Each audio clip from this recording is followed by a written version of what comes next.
Good evening. Welcome.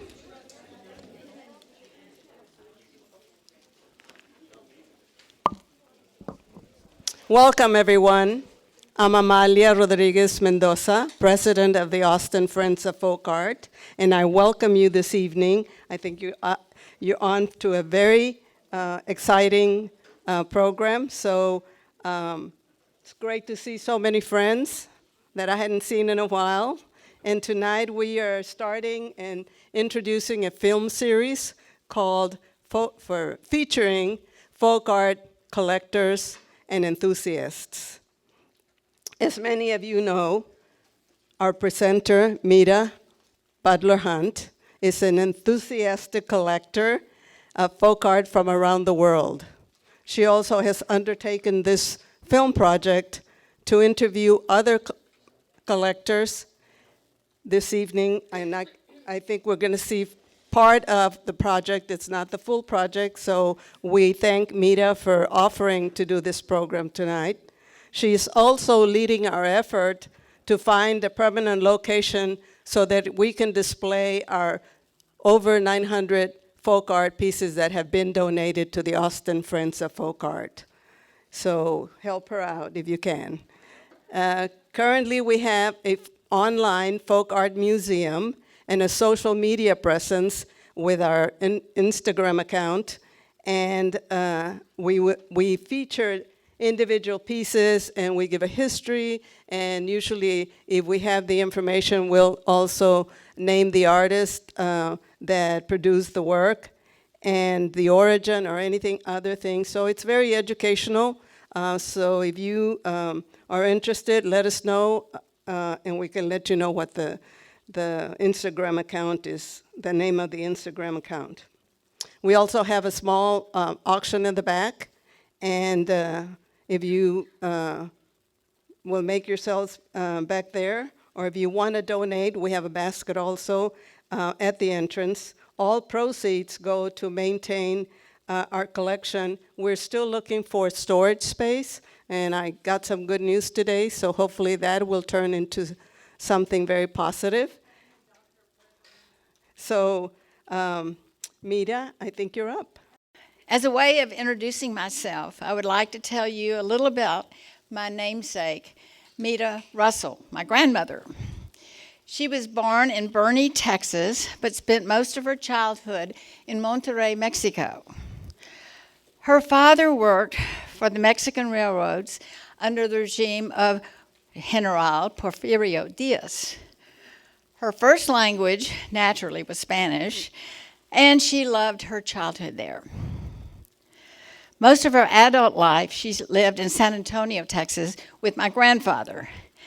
As kids growing up in Austin, she often came out to be our sitter to Austin when our parents were out of town. As soon as my parents were down the driveway, my two brothers and I piled into her car, and off we went to Mexico. I remember crossing the border into Mexico and seeing coffee cans and peach cans painted bright colors with even more flowers with more bright colors. And the people would be around, sitting around, or their families would be, and friends would gather around a fire, or they would be working or cooking, laughing, singing, and there was always music. Crossing the border changed my life. After my freshman year at the University of Texas, I told my grandmother college was not for me, and I was going to do something else instead of being educated to be a teacher, nurse, or a wife. A few days later, we were on the train to San Miguel de Allende. She checked into the San Francisco Hotel on the Zocalo, and I lived with a Mexican family. My life was busy, attending language school, history classes, weaving and guitar lessons, and observing Mexican culture. Each day, my grandmother and I visited or participated in many of the traditional activities. The following year, I was back at the University of Texas, and this time I had found something I really loved, Latin American studies. My grandmother moved to Austin that same year and attended my classes taught by visiting scholars who were using the famous Nettie Lee Benson collection at the university. Really, it was very strange and fun to attend classes with my grandmother. She taught me so much during all those years, and I will always be grateful to her for teaching me the thrill of crossing a border. When I talk about a border, not just the Rio Grande, I meant a border that is symbolic, representing a transition from our sophisticated urban culture to a place where there are still small communities and villages carrying on life as they have for hundreds of years. Visiting villages of Mexico imprinted in me a vision of how people made their lives meaningful and beautiful, even though they may live in poverty and in isolation. Fortunately, over the years, I've crossed many borders and seen incredible cultures and visited markets, finding wonderful folk art treasures. Often I'm asked to define folk art, and really and truly, there's not a simple definition. The Museum of International Folk Art in Santa Fe, New Mexico, also agrees. They list various concepts to define the art in folk art. And this is what they say. They say it's decorative or utilitarian. Folk art is used every day, or it's reserved for special ceremonies and festivities. It's handmade, or it could include new synthetic recycled components. It's also used within the community or produced by that community as a form of income and to have a sale. It may be learned formally or informally or self-taught. It may include intangible forms of expressive cultures like dance, song, poetry, music, food. It is also a tradition that may change over time, but it also includes new innovations. Folk art is art of, by, and for all people, inclusive of class, status, culture, community, gender, and religion. Because of my interest in folk art, I've been fortunate to meet many friends living with their collections in Austin. I thought these needed to be documented while still intact. Here are short clips of 11 collectors in their homes. We use no scripts. I would come in with our filmmaker, you'll meet, and we would the collectors would choose what they wanted to talk about. Anne McEldowney once had an unbelievable time collecting folk art because her husband was a captain of a cargo ship in the Merchant Marines in the Pacific. She would disembark at an Asian port and meet the ship at another port, having explored the land in between and all the markets and shops. Two of the most special pieces I have in my dining room are these cloisonné sheep. They're late 18th century, made in the Beijing workshop. Interestingly enough, I did not bring these back from China. I bought these at an auction in Bastrop, Texas, back in 1995.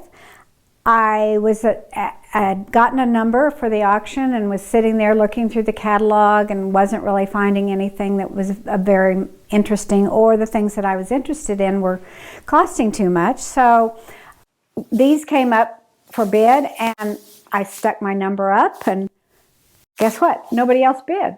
So I came home with two cloisonné sheep.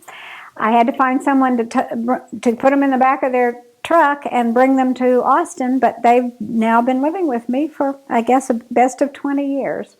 And everyone always remarks on these wonderful sheep.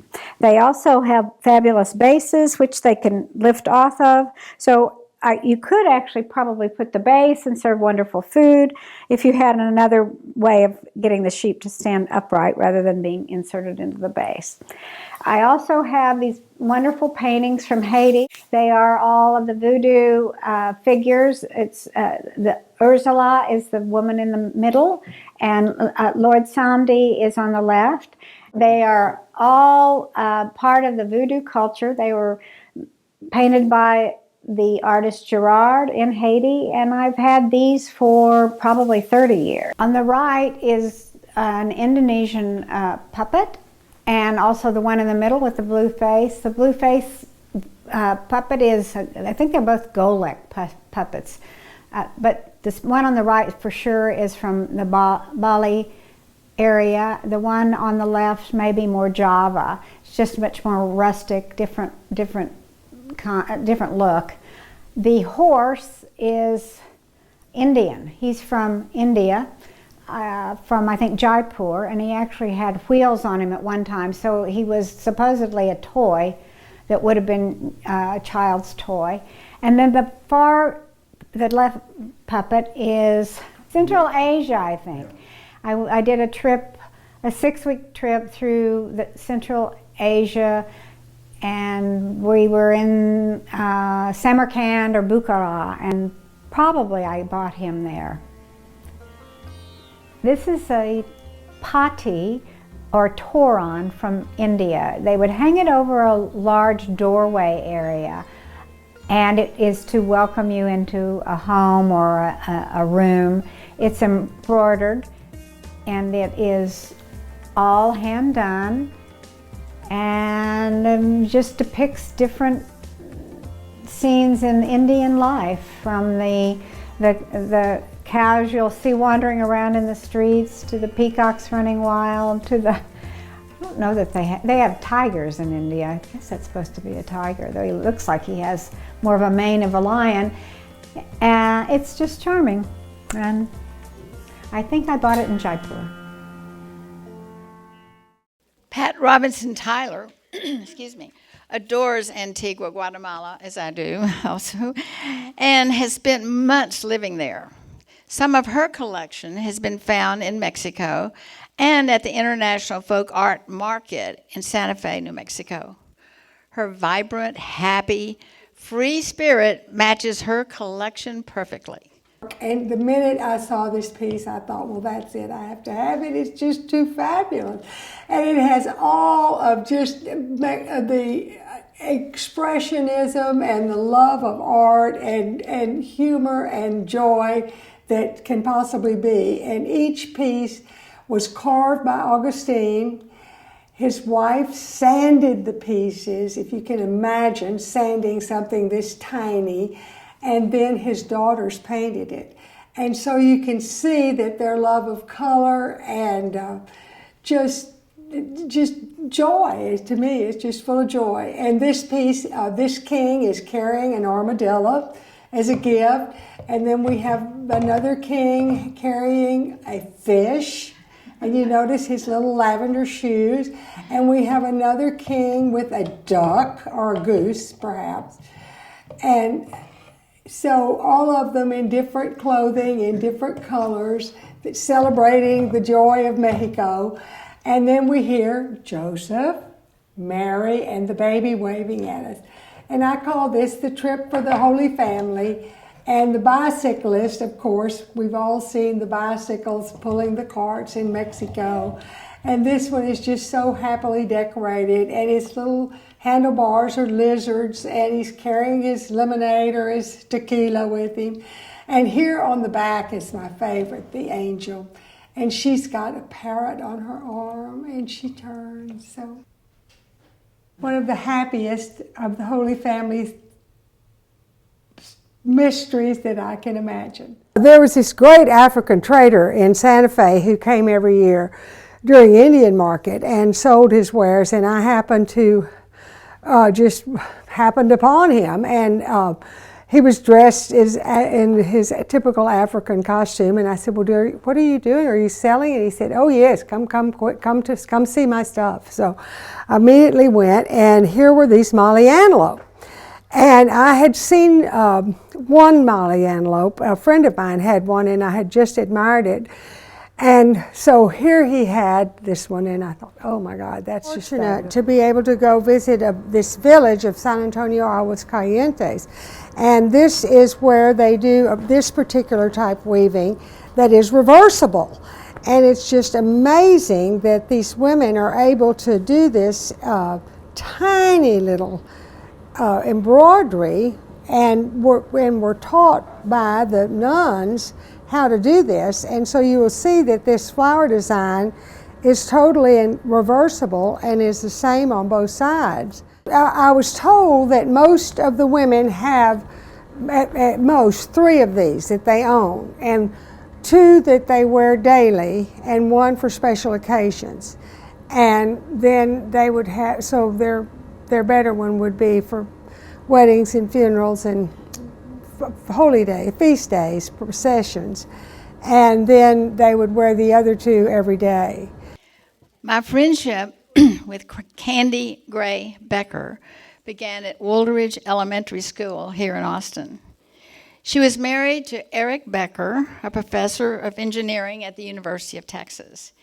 And for this filming, we came in on 2 Saturday mornings. She would make Eric dress up in a white male Mexican outfit with a red cummerbund. She was a world traveler and a talented artist in various media. Folk art was even on the ceilings in her house. Actually, all these coins are the dowry that a woman brings to her marriage in Eastern Turkey or Azerbaijan. I saw one in Uzbekistan, and the whole dress was coins. Oh, wow. And the hat was coins, and I wanted to buy it. Well, no, until I found out how many coins you needed. This is an Afghan rug, and some helicopters, missile, automatic rifle. This is the end of the 20th century in Afghanistan. I think it's moderately attractive and very interesting to consider who was making this rug. Okay, use your doors. Use your doors if you have a lot of space in your house, because you can close them and show off things that you really love. This is a coffee pot in the style of Iznik pottery that we got at the factory in Cappadocia, which is in itself a pretty interesting place. But we're particularly fond of these combination of colors, which are, I think this is a pretty old style of pottery. From Michoacan, it's a wedding weepil, and I bought it from Ronnie Driver, who was famous in the folk art department. Shopping internationally is always fun, especially in bazaars, because they have better things, more interesting things. They have great jewelry, they have great clothes. Lou Ann Barrow graduated from the University of Texas Art School. The designs, colors, and customs she discovered through her many travels would appear in her famous paintings. She made unique artistic holiday scenes in her home with her collected folk art from all around the world. For me, I think life has been sort of seamless. I see one thing, and then the next time I see something else that connects to it. I was at a friend's house for a party, I guess, and they had wonderful folk art, but they had a lot of chests. I bought this chest, which is from Zanzibar. I thought it was just wonderful. And this painting was from a trip to Egypt back in 1976. It was the first time I had been in the Middle East, and it just blew me away. Just a few days before I left, I went with a friend, and we went to an exhibit at the Blanton of Egyptian children's weavings that this man, whose name I should have looked up, I can't remember it, had taught these children how to weave these fabulous textiles. And as you came into the Blanton, there was a big painting about this big that had a humpy looking thing, white, with sticks sticking out from it. It's for pigeons. We left Alexandria one morning, early, and we were riding along, and all these little villages had these humpy things, and we were the only ones who knew what they were. And I just loved the shape, and they told us that they use them to keep their butter and various things cool somehow in there. And anyway, the ground was covered with hay, I guess for their various animals. And they were so friendly, they all waved at us in the bus. Anyway, I think all these things connect. I had a professor at the university, William Lester, and after I graduated, we became friends outside of class. And we were at their house one night, and I don't remember what I had on, but he said I looked like my paintings. And I've had other people tell me that before. And it's part of that seamlessness that everything connects. That is her painting there, if you didn't realize that. But Ed Jordan is another native of Austin who attended the University of Texas at the same time with Luann Barrow. He was in on the planning of the 1968 World's Hemisphere of San Antonio that celebrated the confluence of civilizations in the Americas and that city's cultural diversity. Ed is well known for his many trips to Mexico to meet the folk artists and attend their festivals. His collection of folk art books is in the Travis County Ed Jordan Library. Another thing I want to tell you about Trees of Life are these candlesticks. Look at that. It's ancient. This could well be a 30s or something, but it's had a hard life. But it's still beautiful. The rabbit, the lapin's missing an ear, and something missing here and here. But look at it. It's just beautiful. Beautiful work of art. So don't be snobbish about your work, because some of the broken pieces or some of the old and damaged pieces are really fantastic. They're really fine pieces. Go ahead. From Slakipaki, I think. But look, she's cracked. You gonna throw her away because of that? No. Be insane. It'd be a criminal. She's just a perfectly wonderful piece. I just want to make that point, that just because it's cracked or broken or something missing doesn't make it a bad piece, because the work is incredible. Those are from Slakipaki. They made 3 kinds of pots, and this is mostly 30s, 40s, 50s, I think. They made a dragon pot, they made a bird pot, and they made a flower pot. I'm talking about the designs on the pots. People say, oh, they must be from Asia.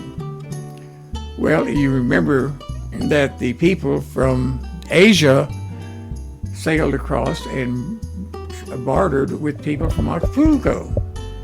So these designs did come from Asia and then have been adapted by the Mexicans.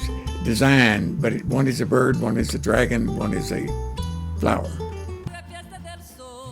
Please note that these are varnished, and they have a more of a glitter, not a glow or something. These are older pieces. The things they're doing now in Okamichu do not have this. I've got one piece in there, and the colors are boring. But you put a varnish on them, and they just pop like these. So if you're looking to buy an Okamichu piece, try to buy one that has been varnished. It's older, and is much brighter and more colorful and much more interesting. The new ones are just very flat color and very, to me, not interesting at all. Lucinda Hudson's fluent Spanish gave her an insider's view of Mexico's rich culture and heritage. Her garden is renowned with flowers, herbs, mermaids, a tequila cantina, Haitian metal art, Madonnas and saints, and her cottage is full of whimsical folk art. Her cookbooks are famous with traditional Mexican recipes. Well, here we are in my living room, which is essentially the museum of my memories of my travels to Mexico, which have been so joyous. And I think one of the first pieces I ever bought was actually on the border, and it's a piece by Emilio Basilio. And he is an artist from Ocomichu, Michoacan. And they do a lot of these Last Suppers. They're kind of known for these. And this was the first piece I bought, though. And it's the Father blessing all the children of the world. And I just love this piece for some reason with all the little heads around it. Well, a year later, I was down in Pátzcuaro, Michoacan, when they have the festival once a year. All the artists bring their best work. And I see this man painting this. And I went, oh my gosh, I have your piece, I have your piece. Well, we became fast friends. And to make a long story short, I became the godmother of his grandchild, which was an incredible baptismal day. I had no idea what it meant for you to be the godmother. You throw the party, you get the food, you know. But it was just the most wonderful, wonderful day.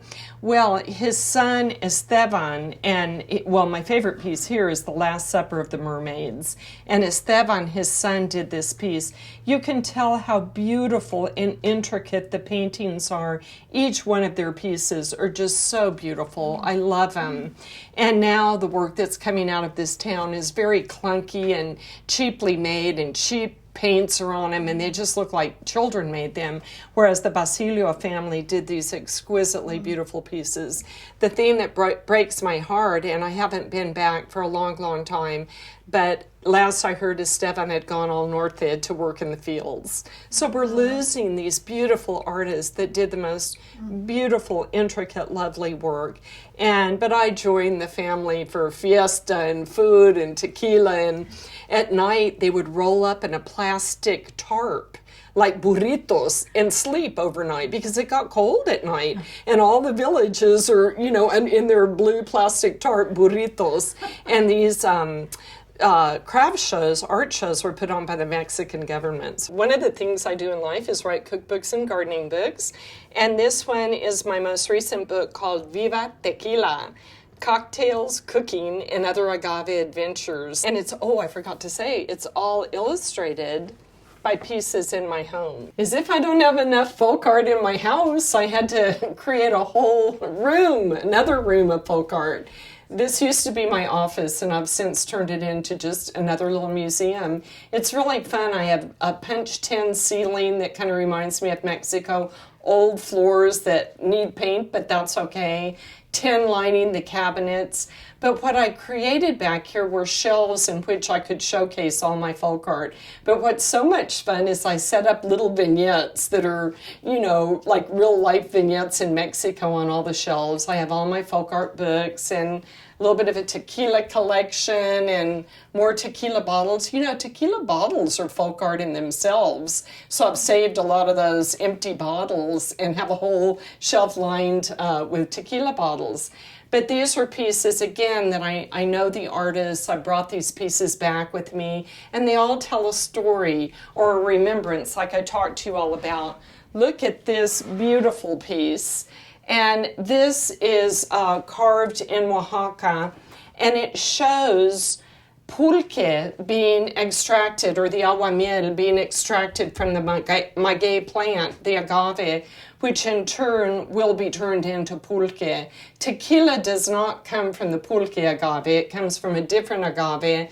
Tequila is fermented and distilled. This is just fermented. Malene McCullough is well known in Austin for her years of work with all kinds of art and civic groups. She is a sculptor, a teacher, a humorist, artist, publisher, writer, and was once a ballerina. She has spent time in Mexico studying and researching and collecting treasures of folk art. I'm Malene McCullough. My husband and I have collected all of these things. His role was the wallet and mine was the selector. I have a lot of folk art, and Meta wanted me to have some record of it for historical reasons and for family reasons and for the reasons of preservation, really, in one unit. This mantle was empty when we moved in here, and this is a Peter Mansbendel mantle that we bought from a house that was being torn down, which is also where we bought all these windows and doors that are down here in this part. And when we put it up, guess what? There wasn't anything on top of it. So we decided to work on that, we being me. And this has served as a great surface for my miniature Mexican folk art, mostly Mexican in this area. And I've about used up the available space. I love all these that they do, but I'd never seen a mother and child skeleton. So this is particularly important. And this is the kind of art that I love. A lot of my art is called broken art. And these miniatures have been made in Mexico for, I guess, beginning in the 40s by a family outside of Mexico City. And they're little mold figures, but I love little things. That's what they say about big people. They kind of like little things. And this is an art that's been made for years and years and years in San Miguel, this straw art. This was fabric which was made in San Miguel, and they had a big fabrica until the Chinese came in and blew them out of the market in the 80s, I guess, I'm not sure. But everything, you have dresses and bags, and on this bag are these fabric dolls. I put the two together, and these fabric dolls were everywhere, and they were like 30 or 40 cents a piece, and they were sold in the market. And when we get to the piano, I'll show you their breeding. I have a whole population explosion on top of my piano, so we'll move it. And this we just, see, I don't decorate for Christmas. I leave this tree up, and I'll leave these bags, and people just put their gifts in there and put a piece of masking tape on with a label. Andrew. Susan Moorhead and I met at the University of Texas as freshwomen. She is a marvelous photographer and an architectural historian and publisher. She has worked directing nonprofit art organizations in Austin for years. She is another world traveler whose knowledge of folk art is extensive. So I've put a portion of my collection of huipiles around the table, dressed the chairs with them so you can see what they look like. This one is probably the best one in the collection. It's needle pointed as opposed to being embroidered. It has two sides, floral on two sides, and I think it's just one of the more beautiful ones I've ever seen. There are a number of others. As you know, they each come from their own separate village. They're tied to the traditions of that village, and all the women in each village wear the identical huipiles, different only because they've made them themselves, or their mothers made them, or their grandmothers made them. There's a wedding huipil here. The one at the far end with the yellow is from Antigua, Guatemala. Most of these are Guatemalan. Although Mexican villages also have a tradition of huipiles that match from the locale. In Michoacan, they make these beautiful green glazed jars and jugs that are called piñas, I think because they have all sorts of little pineapple-y shaped pieces on them. And one graces the cover of this extraordinary book of folk art called Great Masters, that's from the collection of Banamex. And although I don't have one just like this, I do have this one from the 50s. This one, which was a wonderful gift to me that I just loved. The lid comes off of it, and it's not a usable piece. It's really a decorative piece because all of these calla lilies have holes that their stems fit through into the body of the jar. And then this wonderful one down at the end, which is for drinking hot chocolate with the cups attached. And I found it at a wonderful show and sale at Mexicarte one year. on the top is an image of the Virgin of Guadalupe that I found in an antique store in Guadalajara. And the antique dealer told me it was 18th century and painted on a canvas made of cactus strands, which is a pretty extraordinary piece. I've seen blankets made of cactus, I've seen other things made of it, but I've not yet seen a canvas made of it. And it's in a traditional metal frame. These pieces at the bottom are by Angelica Vasquez from Atzompa, which is a part of Oaxaca. And then this one, that doesn't have the second color on it, is most unusual because it has two sides. This side has the Last Supper on the skirt, but the Madonna above.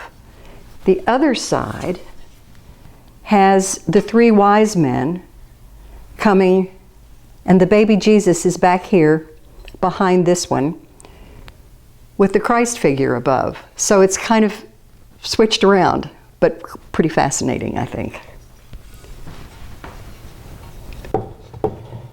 I visited her studio last year, and it's pretty wonderful. She lives right below the newly excavated ruins of Atzompa, which rival Monte Alban. Very exciting. Polly and Don Johnson had lived in Spain after Don had become a medical doctor.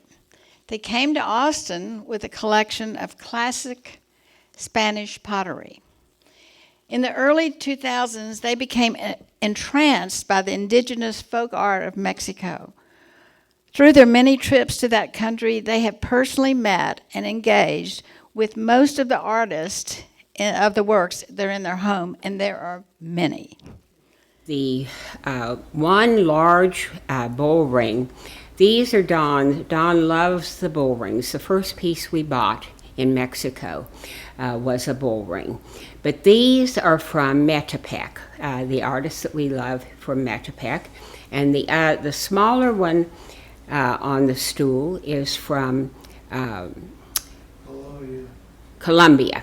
And we bought it he bought it in Santa Fe at the large show there. The table has a very wonderful Plaza de Toros by Juan Jose Ramos Medrano.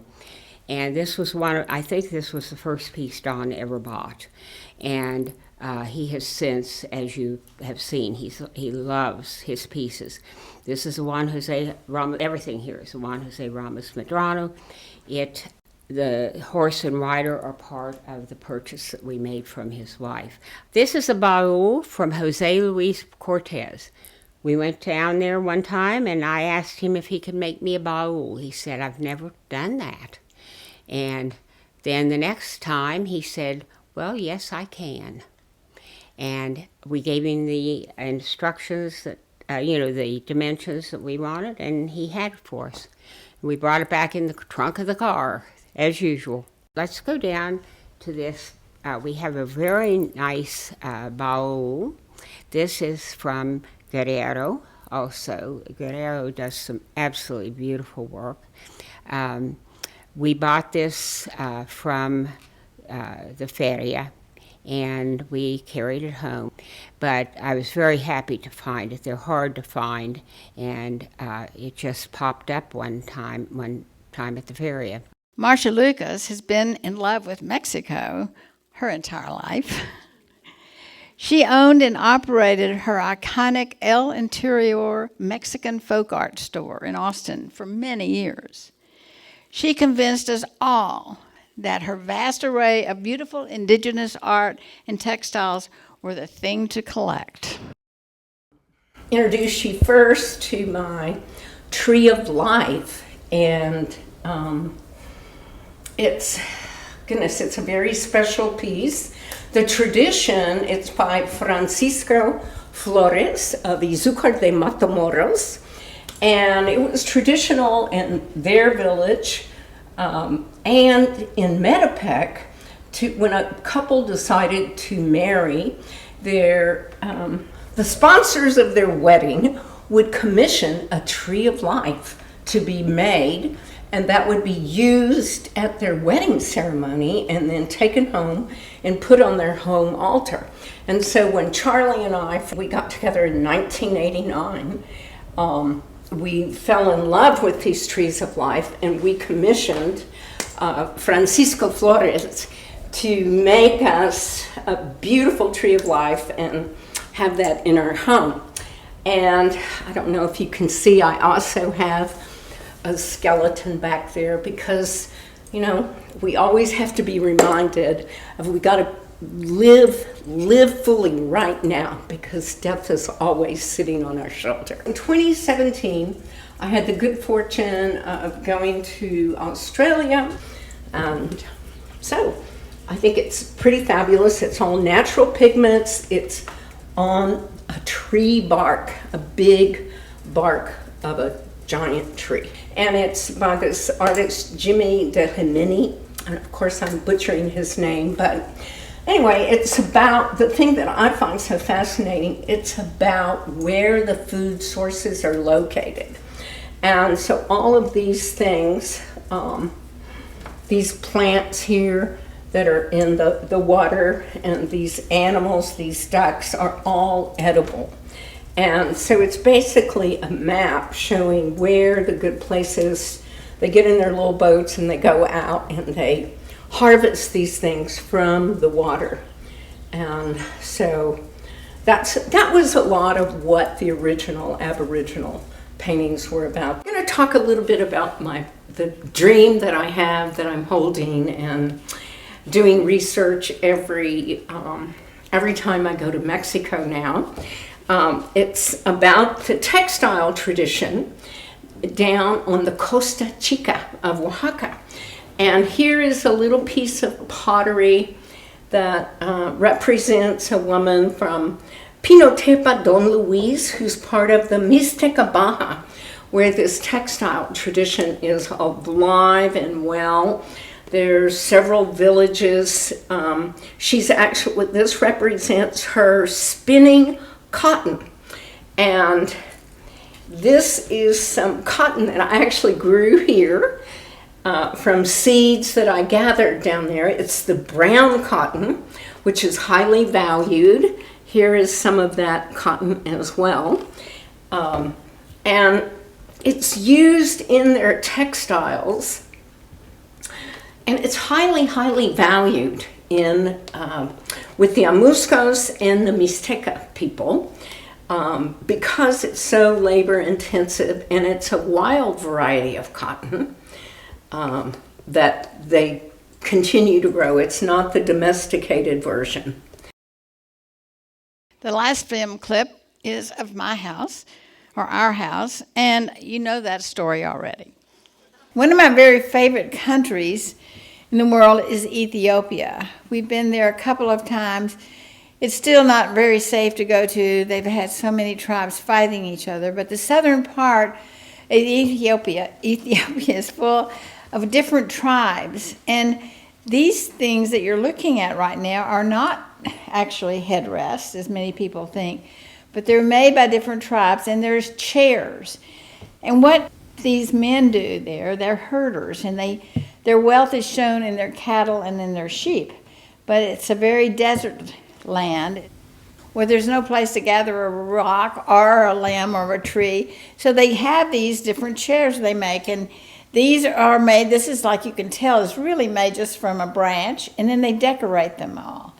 And then this is a different style, as you can see. And what they do, they have their arrows or their guns, and then they have their belt, and these are tied onto their waist and carried with them. So when they're sitting down for tea or coffee or to eat, they have their chairs. These guys are usually very tall and they're thin, and they can just sit down so easily on these things. It doesn't seem like they would fit, but they do. This unusual charm is above our bedroom doorway. It's made with a pointed goat skull and combined with a spirit chaser, and is used to protect a household from evil spirits and hungry ghosts and witches. This has painted pictures of the family members as well. These charms are hung over the front doorways of homes in the city of Lo Montagne, or Mustang, Nepal. I purchased this in the city there when we had just finished trekking to that kingdom in 1997. One time in my life, I had a travel agency, and of course, that was something that led to collecting more things of folk art. One was modes of transportation. So as I was traveling through different countries, I would find these great buses. And so here we have one from Bolivia, and you can see all the people in it are they're hand done. Wool hats. They're traveling with their bags and their kids on their backs. They're wonderful, and their bowler hats and the other warm hats. Bolivian, and all the doors kind of open and close. Then we come on down to, this is a marvelous bust from Mexico, one of the early ones. These are famous. They were famous potters. There were 3 guys from Tonalá, and this bust is one of the early ones made. I love it. I have a whole collection of modes of transportation, not just buses, airplanes and cars, made by some potters, and mostly this family, a group of 3 potters from Tonalá, and I'll show you those later. This is a bus from Antigua, Guatemala. It rolls. It has glass windows, and it's just delightful. Now this one, hold your ears. This is from Bolivia. And I use these a lot when they go on parades and have big carnivals. There we are. Here we have this great bus. It's from the Andes. It's from probably Bolivia, maybe Ecuador, because I don't see the bowler hats so much on this one. But you can see all their gear is packed on top, and there they are traveling off through the mountains. And this last bus is from Nepal, and it's a container. It does roll, and it has, so kids can use these as toys, but this one opens like this, so you can put your kid treasures inside. So along with our bus theme here, we have a painting by Raimundo Gonzalez. So you can see the passengers in the bus. You've got the lady and the charro man, typical Mexicans. Then you have more of the higher class, elegant lady with her pearls and the man with his top hat. Then you have a tourist probably, and at the back you have probably a terrorist. And on top, they've got their pineapples and their tomatoes and rolled up straw, handmade mats, and their turkeys, I guess. They're all going somewhere together. And this is from Cuernavaca, and the bridge the bus is on is actually a colonial bridge that is still in Cuernavaca. Well, what I've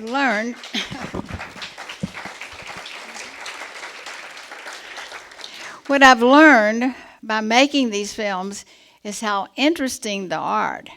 But even more important, seeing and hearing these collectors speak of their philosophies and the lives they've lived while finding and learning about the cultures they have visited.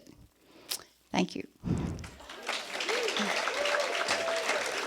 One more.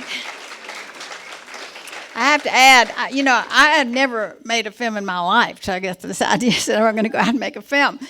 So I have to say it could never be possible if I hadn't been introduced to this man, Kirk Hunter. Here he is. He was introduced to me by Ann Getzman, a friend that I'd known forever, and her mother and father. Some of you know them, knew them. And maybe it's her birthday night, so she couldn't come. Anyway, their daughter Ann started this Austin Film School. And Ann introduced me to Kirk Hunter. And this is only possible because he's had 40 years. He did horror films. He's done everything there is in the film industry, believe me. One thing I want to mention is Matthew Crecchini. He is the Austin Film School person. Come on, Matthew, come out. He coordinated tonight's film and the sound. Thank y'all. Y'all enjoy some more, have some drinks, and roam around and talk. Thank you so much. Enjoy.